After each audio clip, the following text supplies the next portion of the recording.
No, there's so much more to it. It's not that simple, Ambrose. It's not that simple. She wants something. She's greedy. It was a set piece. It was all ready. I mean, and then she gave me this ultimatum. Well, it seems to me you've got to do as she says. It's your only choice. No! No, I've got choices. I have a choice.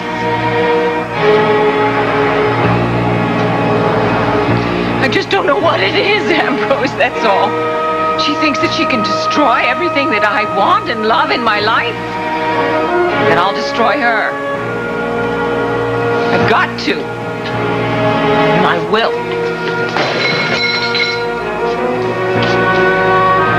I feel better. Come on, I'll think of something. Polite excuses won't do with this one. You can leave us. I will see her. Now, Miss Snyder, why have you come to my house uninvited? I gave you a warning a week ago not to try to hurt my family or me, and you are ignoring that warning. I believe that your pretty brother is still working in my stable. What were you doing at the bank today, seeing Mr. Brewster? That was my business, not your business. Oh, and why are you taking those jobs away from Steve and giving them to Tad Channing? Because he's a much better builder. Oh. You know, I don't know why I came here and thought I could get an honest answer. Lily, who you claim to love, who never got any love. I don't claim to love Lily. I love Lily, and she is my child, and you don't love her. You and your family are using my daughter to your advantage. The hardest thing that I ever had to do in my life was send her back to you today. Oh, gosh, my heart is broken. But not really, because I know what you are. You're the same little tramp that gave away your kid for money. I'm tired. I'm sick and tired of being blackmailed by everybody all the time. You go and tell Lily. You tell Lily. Tell her. Ivor Snyder's her mother. And you take the responsibility for what you've done. And you weigh whatever the leverage is and the control you're going to get over me, over what that news is going to do to that kid, and you do it if you want to. Oh, darling, I don't care about me. I care about Sierra.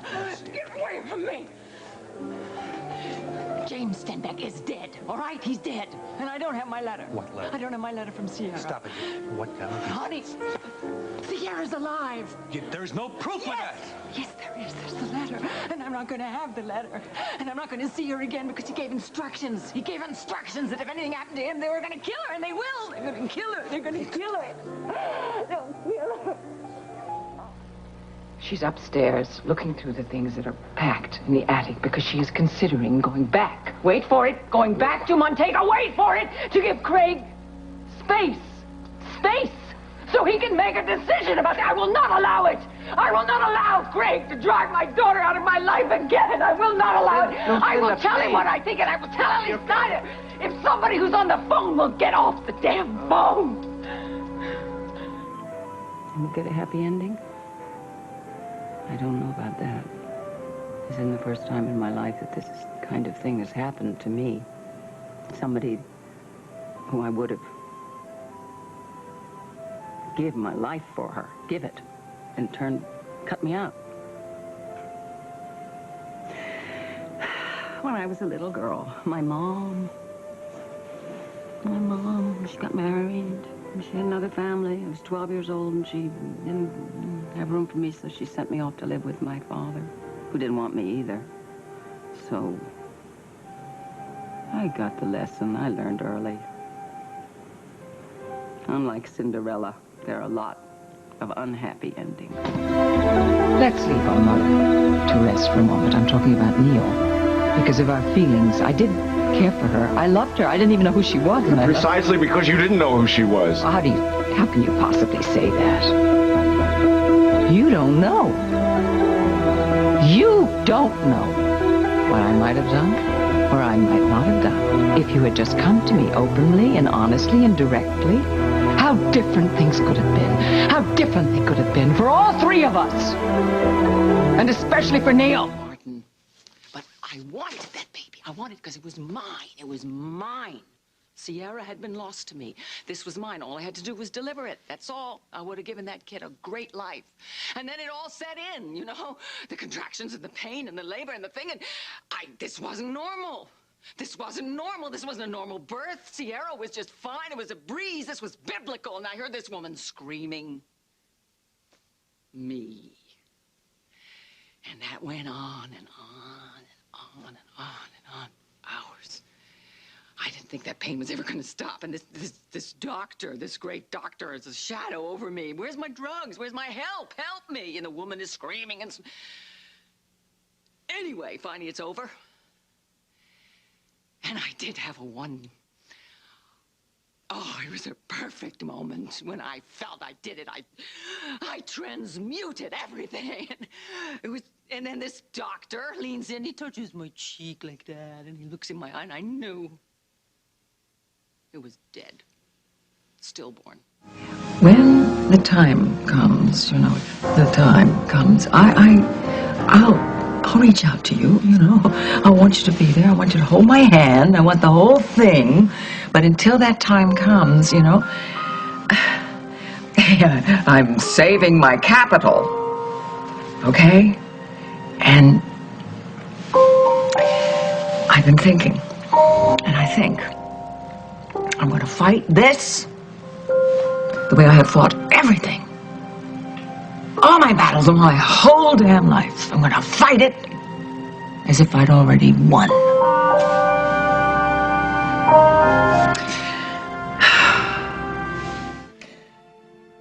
Now give it to me straight. Well, the margins seem to be clean. Margins are clean. The margins. Oh, you mean the margins are... Oh! That's it. They got the cancer out. It's out. Hopefully. That's it. Hopefully, yeah. This is exciting news, Lucinda. Well, yes. Oh! It's just the news that I expected. This is what I expected. I knew I was gonna beat it. I was gonna beat it. I'm sitting there interminable hours with the drip in my arm. My beautiful book. I can't even read it.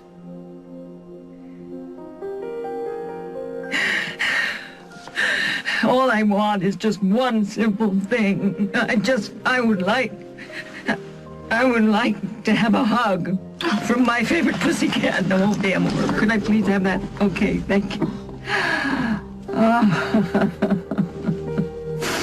Oh, that feels good. Thanks, darling. What? Forget it. No. I bit the bullet. What do you mean you bit the bullet? I bit the bullet. I did. It was inevitable, darling. Every morning there's more of my hair on the pillow. And so I have my fancy razor, and I just said, okay, I mean, I didn't do it. I had somebody do it. One fell swoop. Little victories. Study some overbearing mothers and be... Oh, let's apply this to your own life. With a mother like me, you would have gone screaming into an alternative lifestyle. Hey, unless, of course, you tried something I don't know anything about. Oh, no, Mother, no, please. Darling, come on. Look at it this way. The color of Luke's hair, the shape of his eyes. Does that make you a good mother or a bad That is mother? not the same thing. It is exactly the same thing. I just wish I didn't know. It took guts for the kid to tell you. You're right. Now it's time for you to be brave. Love him, just love him. Love him for the way he is and love him for who he is, not what you would want him to be. So why is this so much easier for you? For me to accept that you're gay? Yeah. Can I change it? No. Then I can accept it. Who are you? Just a grandmother. No, I'm serious. I was so much more afraid to tell you than I was to tell my parents.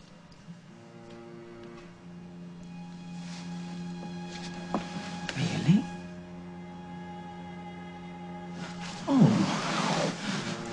Oh, I'm so sorry, darling.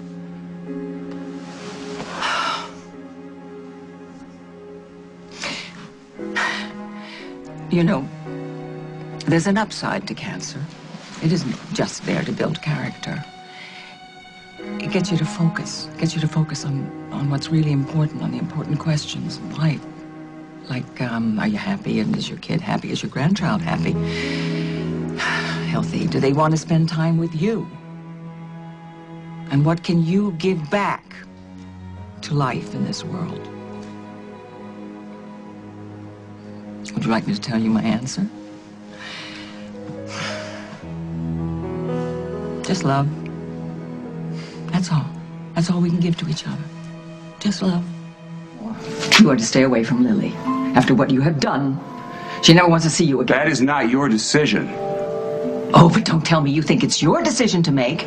You, after what you've done, you forfeited the right to make any decision whatsoever about my daughter. My mother, she just got home. It's been a terrible day. I do sympathize. I understand, Emma. I know how you must feel to find out, as I did, what your son is capable of doing. Please, I thought he was the same. I just am not in the mood for one of your tirades. Please.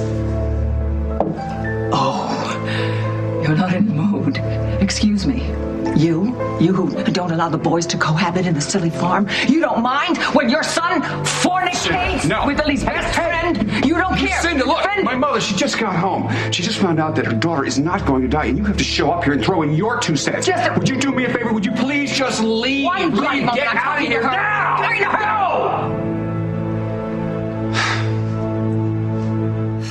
I know how vindictive you are, and you would like to see me really suffer. But don't even think of going there, because I was very careful and very discreet. And there is no way that anyone will see any involvement with me and that maniac. 2 can play your game. What game's that? You got away with murder. But our marriage, it's a lie. It's a lie, predicated on a lie. And all the time that I wanted sex, you were avoiding sex because you told me that, it's good for my health, good for my recovery. And all that while it's because I'm a woman. And you're not physically attracted to me. That's not true. Of course it's true. It's true. So that all the while that I was dreaming and thinking about having sex with my new husband was thinking about having sex with my grandson. It's a lot more complicated than that. Yes, I bet it is. Well, let's uncomplicate it in true Harvard Business School style, or should I say Princeton. Are you, right now, still physically attracted to Luke? Yes or no? Yes, I am. At least we're getting at the truth now. And he needed you. And you called quits just when he needed you the most. You can't blame this breakup totally on me. That's not fair. Oh, darling. Fair is for kids, for heaven's sake. Life isn't fair. Life isn't fair at all. And when you're living it alone, it really sucks. Especially when it's you, and it's your damn fault. I would still like to be able to think of you as a friend. Friend? Yeah. John, you are delusional. Why are you giving me such a hard time?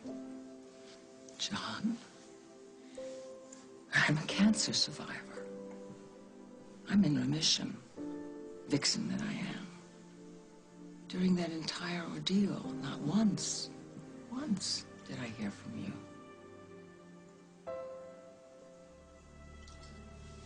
I realize that.